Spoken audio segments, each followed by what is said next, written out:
মাত্র 1 চামচ প্যারাসিটামল কেড়ে নিল আমার ছোট্ট মেয়ের জীবন। আমি মা হয়ে আমার দুধের সন্তানকে মেরে ফেললাম। আমার মতন এমন ভুল কোনো মা দয়া করে করবেন না। রাত তখন 2টা। হঠাৎ মেয়ের খুব জ্বর। আমার মেয়ের বয়স 11 মাস। মেয়ের বাবা চাকরির জন্য শহরে থাকেন, আমি থাকি গ্রামে।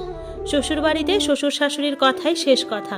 এত রাতে আমার মেয়েটা কাঁদছিল, জ্বরের ঘরে ছটফট করতেছিল। মেয়ের কান্নায় শাশুড়ি বিরক্ত হয়ে এসে বলে, বাচ্চা রাতে কাঁদলে বাড়ির অন্য মানুষ কিভাবে ঘুমাবে? বাচ্চাকে কিছু খেতে দাও না?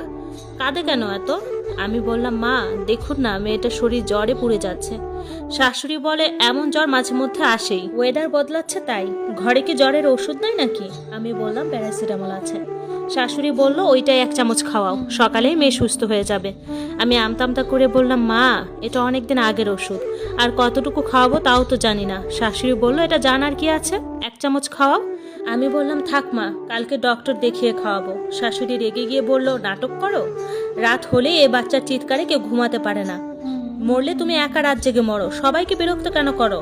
আমি চুপ হয়ে গেলাম। হাজার হোক আমি তো মা, মেয়ের কষ্টই বা কিভাবে দেখব? মেয়ে বারবার চিৎকার করতেছিল। গ্রামে কোনো হসপিটালও নাই যে নিয়ে যাব। শাশুড়ি ওষুধ নিয়ে আসলো। আমার মেয়ে এমনিতেই ওষুধ খেতে চায় না। শাশুড়ি 1 চামচ নিয়ে বলল, মেয়েকে খাওয়াই দাও। মেয়েটা খুব ছটফট করতেছিল আর খুব কাঁদতেছিল। শাশুড়ি জোর করে তার মাথাটা ধরে হা করায়, আর আমি ওষুধটা ঢেলে দেই। তারপর আমার মেয়েটা আরও ছটফট শুরু করে। কি তীব্র ছিল তার বাঁচার জন্য বৃথা চেষ্টা করা। মেয়ে চোখ উল্টিয়ে ফেলছে প্রায়, তার শ্বাস নিতে কষ্ট হচ্ছে। আমি আর নিজেকে ধরে রাখতে পারিনি, চিৎকার করে কাঁদতে থাকি। শাশুড়ি বলে, কিচ্ছু হয়নি। মেয়েকে টান দিয়ে আমার কোল থেকে নিয়ে উপরে তুলে ঝাঁকাতে থাকে। আমার কলিজার ধন একটা সময় ছটফট করতে করতে জন্মর মতো ঘুমিয়ে যায়। শাশুড়ি বলে, দেখছো বাচ্চাকে কিভাবে ঘুম পাড়াতে হয়? দেখো তোমার মেয়ে ঘুমিয়ে পড়েছে। আমি তখনও বুঝিনি। আমি একটু স্বস্তির নিঃশ্বাস ফেলে মেয়ের বিছানা রেডি করে শাশুড়ির কোল থেকে মেয়েকে আমার কোলে নিতেই খেয়াল করি, আমার মেয়ে তো নিঃশ্বাস নিচ্ছে না। আমি চিৎকার করে উঠি, আল্লাহ গো বলে।